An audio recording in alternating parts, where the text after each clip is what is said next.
Jerry Brown here with Jerry Brown Travels. Lori here. You know, over the years we've been asked, Why did we choose to live in Mexico? This is an older video that we made. We get a lot of requests for it. And so at this first part of January, I'm showing you some of the oldies but goodies of some of our videos that we have made.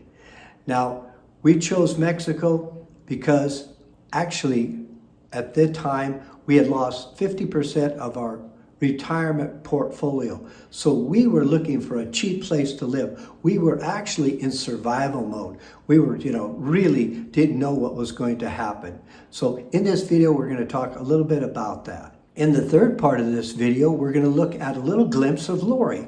Lori typically is the camera person. She's the person behind the camera that's doing a lot of the filming. And I made this little video just to show you a little bit about Lori and who Lori is and her playfulness. You know, over the years we've been asked, why did we move to Mexico? Why did we choose Mexico? We were living in Hawaii, and why did we come to Mexico? Why was that a thing? Yeah, why we come to Mexico? What reason? Yeah, so let us tell you our reason and what happened. In 2006, what did we do, Lori? Well, we tried to looking somewhere to retire. In 2006, we sell everything. We sell our house, we sell our business, we sell our car. Not everything. We still have a little bit of the stuff is in a storeroom, and then we go traveling. Yeah, little knickknacks that we kept, and we'll make a comment on that a little bit later. Here, I'll give you the comment right now. Don't save little knickknacks, because what was it? 6 years later, we went back and we sold it all. So don't waste your money in storing stuff for 6 years. So what a little brief story on what happened to us. And in 2006, like Lori said, we both retired, and we decided, hey, let's travel around the world. We were homeless, right, Lori? Yeah, we were homeless for 6 years. So 6 years. And so as we were traveling around, we got a call from our financial advisor.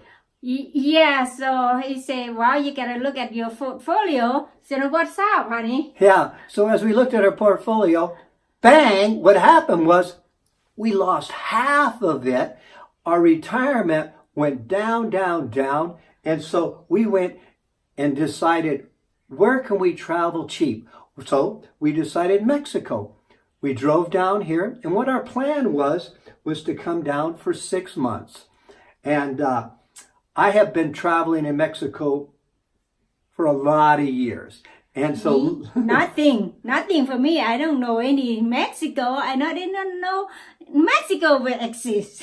Yeah, Lori didn't even know the word for no in Spanish.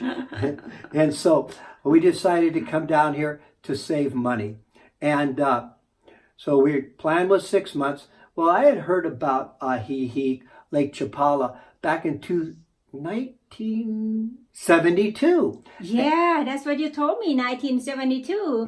Yeah, you come here and you heard about Chapala and Ajijic for, retirement community? Is that something like that? That's right, exactly. And so I heard that this would be a great place to retire for expats. And so we came here and we says, well, let's check it out for 1 month. And that was the plan.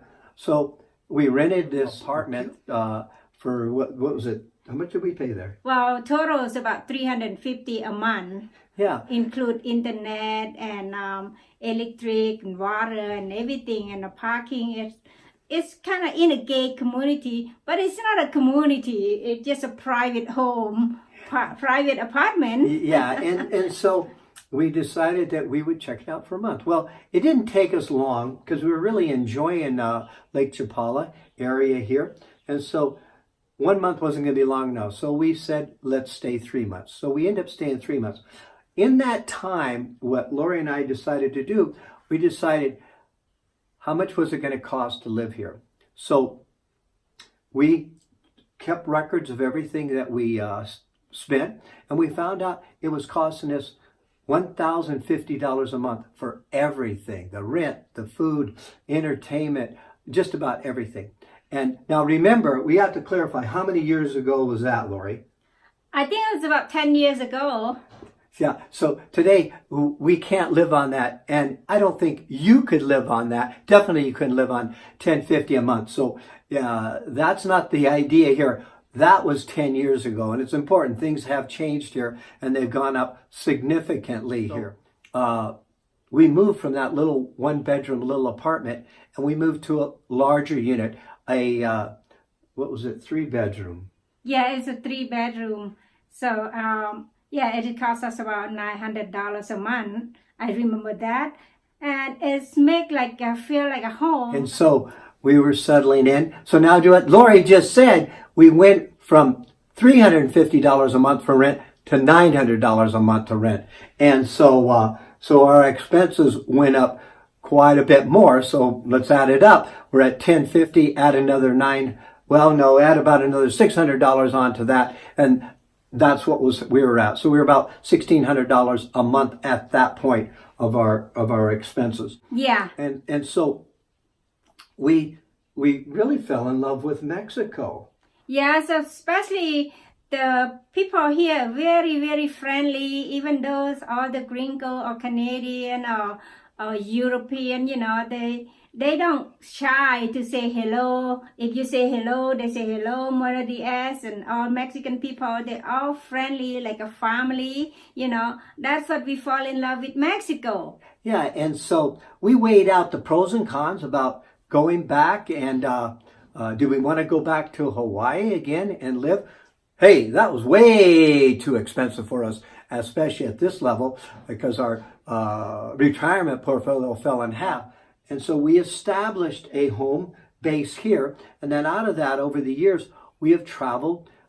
We may be here for 6 months, and then we go travel for 6 months. We were renting, and we still are renting. And that made it convenient because we could leave and not have to pay rent and that overhead there. So our expenses really, really dropped drastically. And we needed to, because we were in survival mode with our finances. Remember, at that time, I was the only one collecting Social Security. Lori wasn't collecting Social Security. No. Yeah. So now we're here and we're surviving. And so this is the reason that we chose Mexico, that we found it was friendly. Yeah. It was safe. Believe it or not, it was safe. And that was another thing that... Yeah. Subscribe every Friday, 5 o'clock at California time. We have a new video for you to watch it. We've been living in Mexico for 15 years now. And in the second part, we're going to show you what not to do when you're traveling in Mexico. Jerry Brown here with Jerry Brown Travels. Lori here. In this video, what we want to tell you is what not to do in Mexico. The do's, the don'ts, but especially what not to do. It's important to know those things. What we like to do in our videos is we like to give you information, and also we like to entertain you. And so in this video, we're going to give you some helpful hints to allow you, when you come to Mexico, it could be a vacation, or maybe you're visiting, or maybe you decided to live here, on what not to do so your trip is a lot more enjoyable. So we're going to answer these questions in.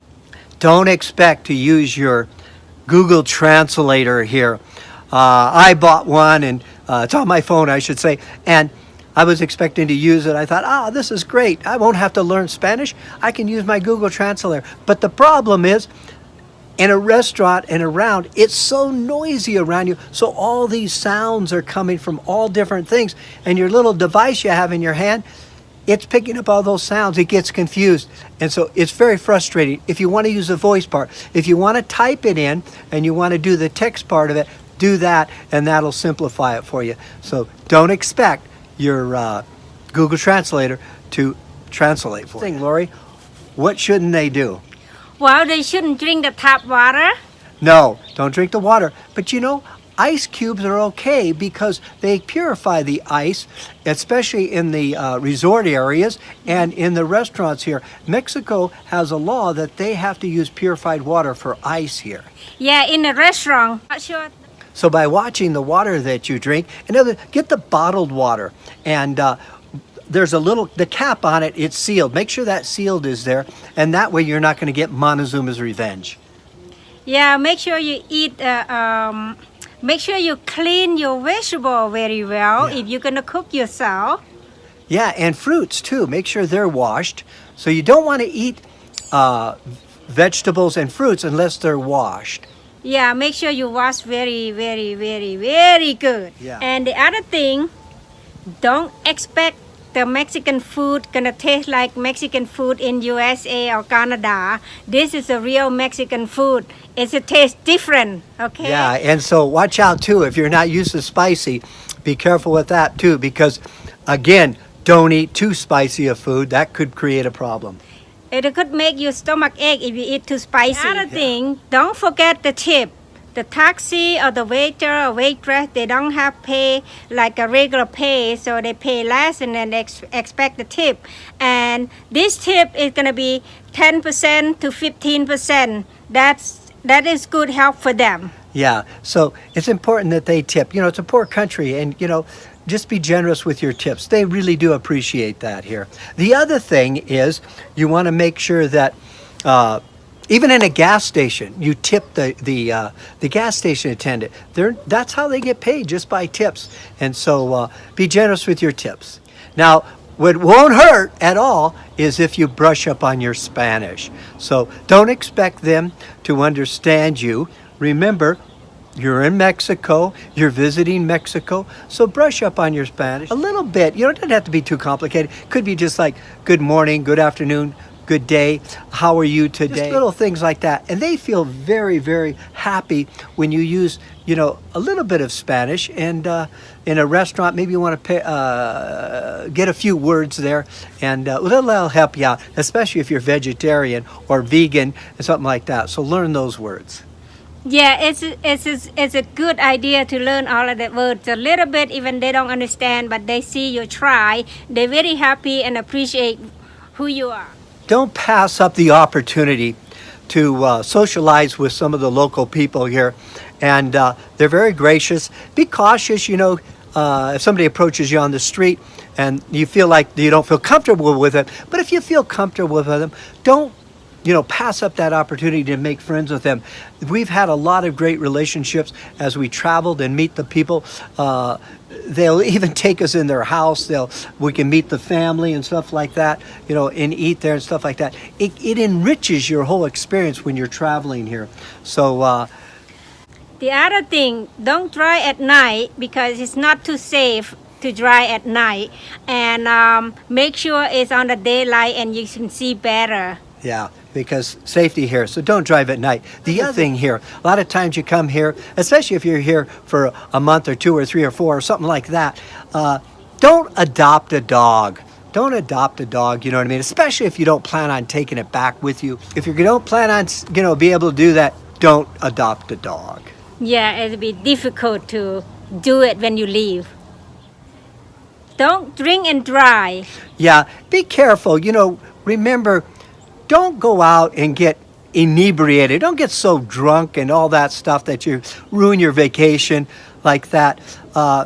So be cautious on how you entertain and, you know, what you do, especially after hours. You know, you don't want to get caught in a neighborhood that you don't feel safe in. And so don't overdo your drinking, and you'll have a great time down here. Make sure you have a good time. Don't drink and drive. Yeah, many don'ts in the drinking part of it. One of the tips we'd like to say is that we always get traveler's insurance when we travel, and so we'd highly recommend getting that for you. You can get emergency medical care, and you can get an emergency evacuation, and so it doesn't hurt to have that little reserve, and it's definitely will save you some money in the long run. Now, should you flush the toilet paper, well, ask the person who you're staying with or in a hotel if they allow you to flush the toilet paper. It's a little different here, isn't it? Don't go yet. We're not done yet. I've got more stuff to show you here. It's good stuff too. Okay, now it's time to look at Lori. Let's see what Lori's up to.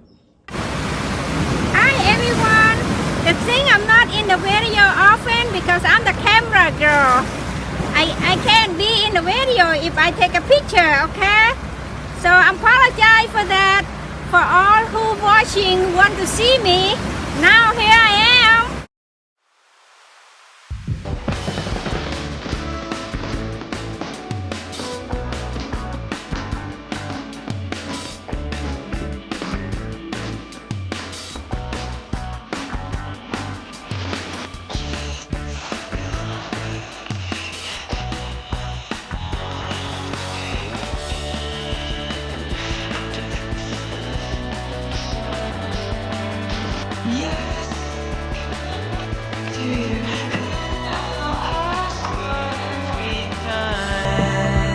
Under the sun.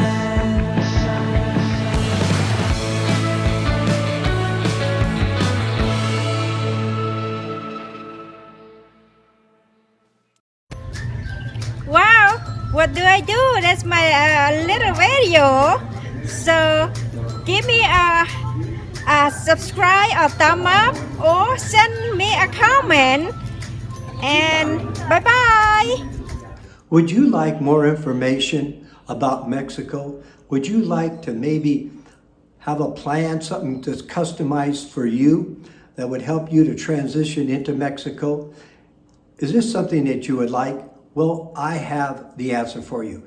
You can book a 50-minute consultation with me, and we'll go over all of your plans, and we'll do a private, program to give you a roadmap on how to live in Mexico, where to live in Mexico, where not to live in Mexico, and different pros and cons of living in another country. Well, Jerry Brown here, Lori here. and we hope you enjoyed that little video. You know, you can subscribe. Look over here. You see my face? Now press on my face, and that'll let you subscribe free. No cost to you. And here's some other videos over here. Press on them, and we'll send you one of those also.